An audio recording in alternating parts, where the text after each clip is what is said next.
दिल्ली के चारों ओर डटे किसानों का आंदोलन आज 29वें दिन भी जारी है। कल सिंघू बॉर्डर पर किसान नेताओं की एक बैठक हुई, जिसमें बातचीत के सरकार के ताज़ा प्रस्ताव को किसानों ने फिर से खारिज कर दिया। किसान नेताओं ने ये भी कहा कि अगर सरकार कोई ठोस प्रस्ताव लाती है तो बातचीत करने में उन्हें कोई परहेज नहीं है। हालांकि किसान नेता इसी बात पर अड़े हैं कि तीनों कानून खारिज किए जाने से कम उन्हें कुछ भी मंजूर नहीं है।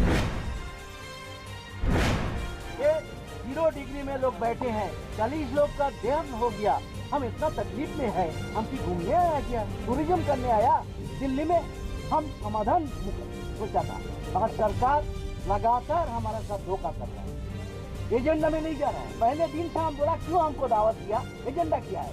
आज तक सरकार कोई एजेंडा नहीं दे रहा है और अपना जो झूठे बातें हैं, अपना जो कोई बातें दोहराते हमको ठगाना है। कृषि कानूनों पर देश में मचे कोहराम के बीच सरकार भी जवाबी रणनीति पर काम कर रही है। 25 दिसंबर को पूर्व पीएम अटल बिहारी वाजपेयी की जयंती के मौके पर पीएम मोदी किसान चौपाल को संबोधित करेंगे। इस दौरान पीएम 9,000 किसानों के खाते में 18,000 करोड़ रुपए की रकम भी ऑनलाइन ट्रांसफर करेंगे। इससे पहले बीजेपी कार्यकर्ता कृषि मंत्री की किसानों के नाम लिखी चिट्ठी घर घर पहुँचाएंगे। कृषि कानूनों के विरोध में आज कांग्रेस नेता राष्ट्रपति से मुलाकात करेंगे। राहुल गांधी की अगुवाई में कांग्रेस नेताओं का एक प्रतिनिधिमंडल सुबह 11 बजे विजय चौक पर जुटेगा। यहां से कांग्रेस नेता राष्ट्रपति भवन तक जाएंगे और राष्ट्रपति को ज्ञापन सौंपेंगे। कांग्रेस ने कृषि कानूनों के खिलाफ देश भर के करीब 2 करोड़ किसानों के दस्तखत जमा किए हैं। इन्हीं को ज्ञापन के तौर पर राष्ट्रपति को देने की तैयारी है।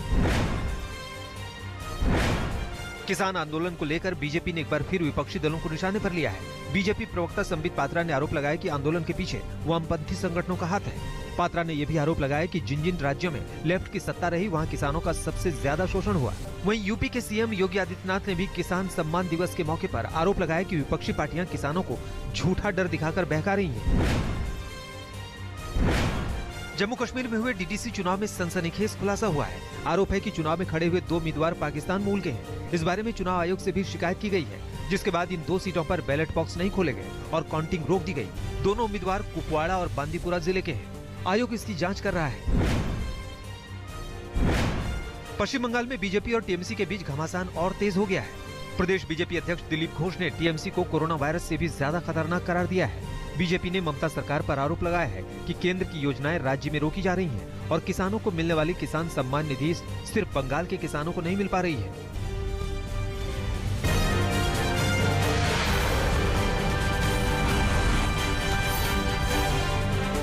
शुभेंदु अधिकारी महाशय के बरण करबेन। टीएमसी से बीजेपी में शामिल होने के बाद बंगाल के पूर्व मंत्री शुभेंदु अधिकारी आज अपने चुनावी क्षेत्र मेदिनीपुर में रैली करने जा रहे हैं। अभी एक दिन पहले ही उनके खिलाफ मेदिनीपुर के रामनगर इलाके में जबरदस्त प्रदर्शन हुआ था, लेकिन इससे बेपरवाह शुभेंदु आज बतौर बीजेपी नेता अपने समर्थकों को संबोधित करने वाले हैं। उत्तरी 24 परगना में बीजेपी कार्यकर्ताओं पर पुलिस ने जमकर लाठियां बरसाईं। ये बवाल उस वक्त हुआ जब पार्टी के कार्यकर्ता की गिरफ्तारी के खिलाफ बड़ी संख्या में बीजेपी के कार्यकर्ताओं ने थाने का घेराव किया। उन लोगों ने पुलिस के खिलाफ नारेबाजी की। उसकी रिहाई की मांग करते हुए समर्थकों ने हंगामा किया तो पुलिस ने लाठीचार्ज कर दिया। दौड़ा कर बीजेपी समर्थकों पर लाठियां बरसाई गयी। फिर तो नाराज कार्यकर्ताओं का गुस्सा फूट पड़ा। उन्होंने सड़क पर आगजनी शुरू कर दी। काफी देर तक ये बवाल मचता रहा। इस झड़प से कई बीजेपी कार्यकर्ताओं के जख्मी होने की खबर है। बैरकपुर से बीजेपी सांसद अर्जुन सिंह पुलिस की कार्रवाई में जख्मी पार्टी कार्यकर्ताओं से आज मुलाकात कर सकते हैं।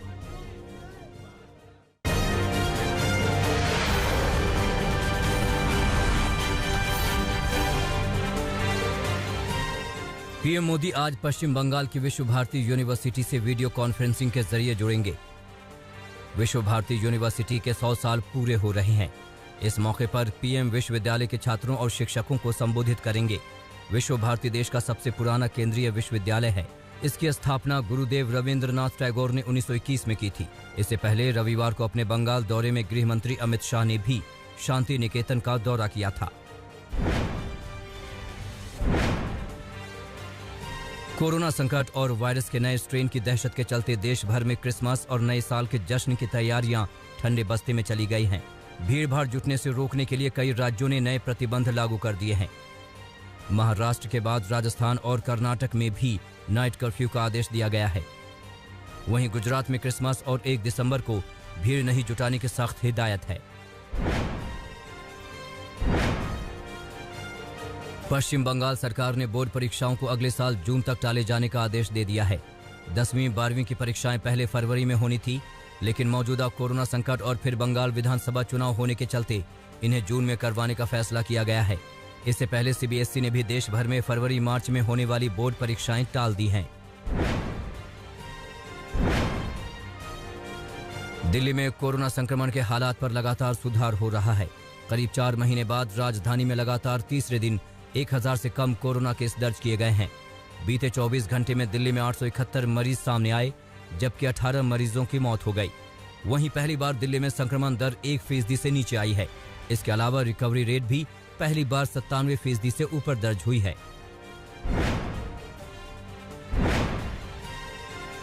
देश में कोरोना वैक्सीन के स्टोरेज और वितरण की तैयारियां युद्ध स्तर पर शुरू कर दी गई हैं। पटना के एनएमसीएच अस्पताल में कोरोना का वैक्सीन सेंटर तैयार किया गया है। इसमें 35 लाख डोज रखने का इंतजाम है। वहीं दिल्ली के राजीव गांधी अस्पताल में डीप फ्रीजर और स्टोरेज से जुड़े दूसरे उपकरण लगाकर वैक्सीन जमा करने की तैयारी है। माना जा रहा है कि ऑक्सफोर्ड एस्ट्राजेनेका की वैक्सीन कोविशील्ड को अगले हफ्ते भारत सरकार को मंजूरी दे सकती है। उम्मीद जताई जा रही है कि जनवरी से देश में टीकाकरण शुरू हो सकता है। चीन में बनी कोरोना वैक्सीन के खिलाफ भारत के मुस्लिम संगठनों ने फतवा जारी किया है। मुंबई में हुई ऑल इंडिया जमीयत उलेमा और रजा अकादमी की बैठक में यह फैसला किया गया और सरकार से भी अपील की गई कि चीन की कोरोना वैक्सीन का देश में इस्तेमाल न किया जाए। दुनिया भर के मुस्लिम संगठन ऐसी ही आवाज उठा रहे हैं। इसके पीछे ऐसी खबरें हैं कि चीनी वैक्सीन में सूअर की चर्बी का इस्तेमाल किया गया है।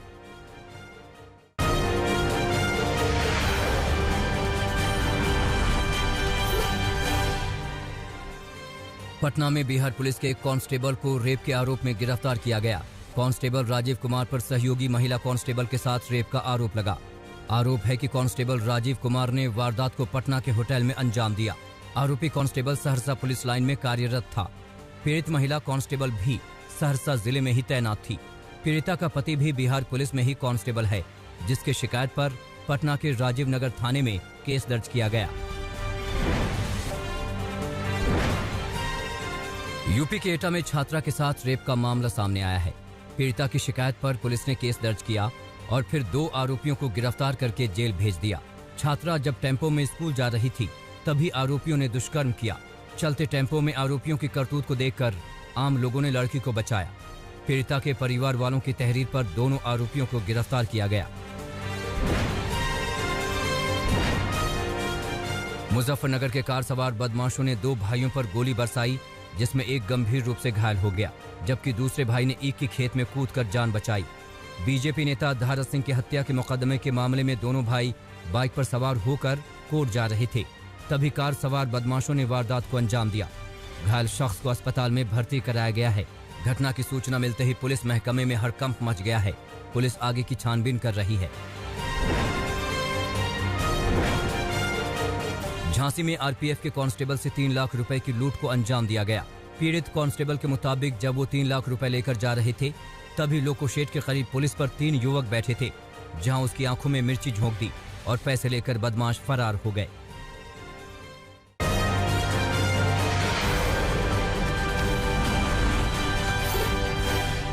फरीदाबाद में युवा नेता की गोली मारकर हत्या कर दी गई।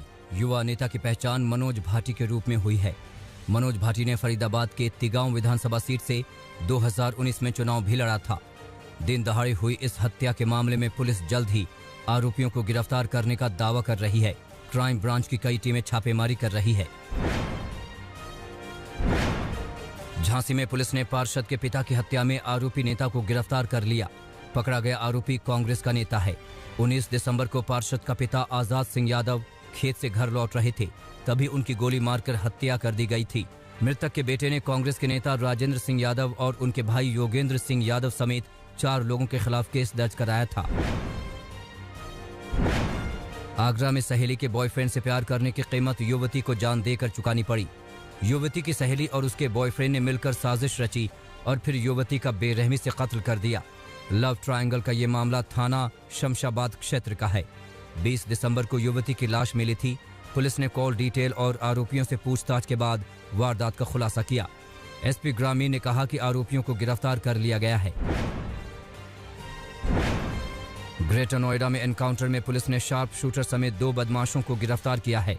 इसमें से एक बदमाश एक वकील की हत्या में आरोपी है। वकील की हत्या में बदमाश ने 2 लाख रुपए की सुपारी ली थी। एडवांस में 1 लाख रुपए बदमाश जब लेने पहुंचा, उसी समय पुलिस धमक गई, जिसके बाद बदमाशों ने फायरिंग शुरू कर दी। जवाबी फायरिंग में शार्प शूटर संजीव उर्फ सोनू के पैर में गोली लग गई, जिसके बाद दोनों बदमाश पकड़े गए।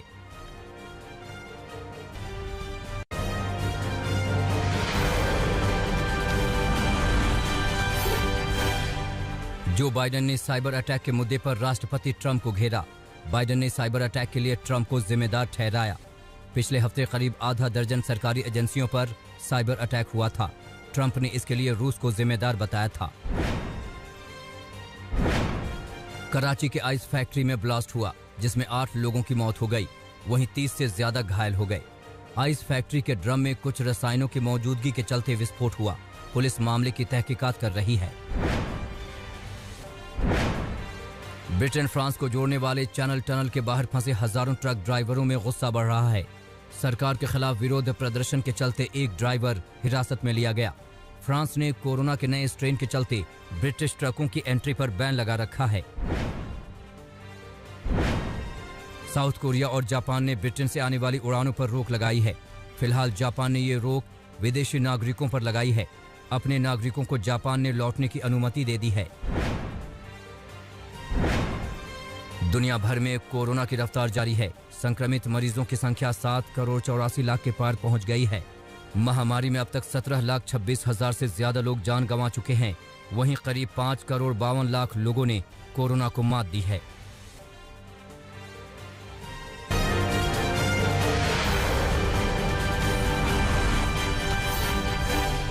दक्षिण अफ्रीका से ब्रिटेन पहुंचे 2 लोगों में नए कोरोना वायरस मिलने से हड़कंप मचा हुआ है। स्वास्थ्य मंत्री मैट हैकॉक ने इसकी जानकारी देते हुए कल बताया कि नया वायरस ज्यादा खतरनाक है और उसने ज्यादा म्यूटेट किया है। अभी पिछले हफ्ते ही दक्षिण अफ्रीका ने भी वायरस के नए स्ट्रेन के बारे में जानकारी देते हुए कहा था कि हाल के दिनों में केस बढ़ने के पीछे एक वजह ये वायरस हो सकता है।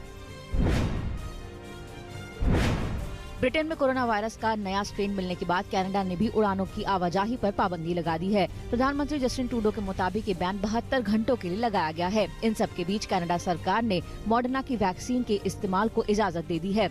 इस फैसले के बाद जल्द कनाडा को वैक्सीन की 1,68,000 डोज मिलेंगी। ट्रूडो ने अपील की है कि नया वायरस स्ट्रेन मिलने के बाद देशवासी सुरक्षित रहें, क्योंकि हालात अभी भी बेहद गंभीर हैं। नेपाल में मध्यवर्ती चुनावों की घोषणा के बाद से ही सियासी दल सड़कों पर है। पीएम केपी शर्मा ओली के इस फैसले से नाराजगी है। पूरे नेपाल में पीएम के फैसले के खिलाफ प्रदर्शन हुआ। कई जगहों पर पुलिस और प्रदर्शनकारियों में झड़प भी हुई।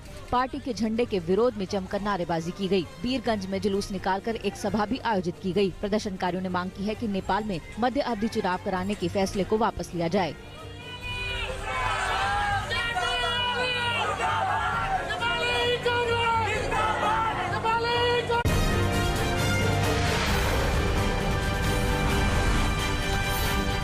नमस्कार, मैं हूं अंजना ओम कश्यप। हमें उम्मीद है ये वीडियो आपको पसंद आया होगा। लेटेस्ट खबरों के लिए यूं ही देखते रहिए आज तक और इस वीडियो के पसंद आने पर लाइक, शेयर एंड सब्सक्राइब करना ना भूलें।